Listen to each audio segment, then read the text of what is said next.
All right, so I have a very long version of this one. It's 40 minutes of me actually talking about most of what's occurring here.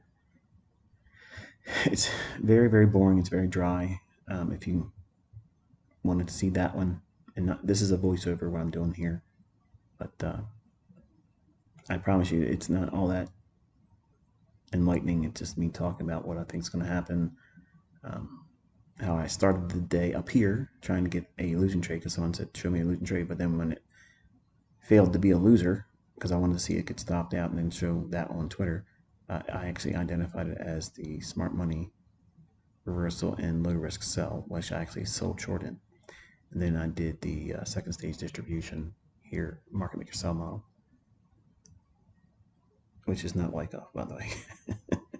So you can see some of the partials here. I'm going to sell short rate when it bangs in the bottom of that yellow buy side and balance, no side efficiency, proving again authorship, not supply and demand. There you go. Boom, hit it. And you'll actually hear me talk about that if you are successful in encouraging me to put the full thing up there. It's 40 minutes long. I was all over this thing today. Like I literally whipped NASDAQ pretty bad. So I'm looking for that right there. I'm showing you that it's got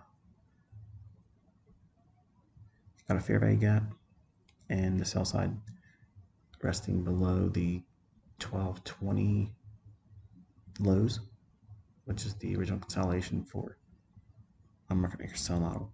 So I'm lowering the stop. It should not come back up and touch the bottom of that yellow box, which is the buy side and balance, sell side efficiency.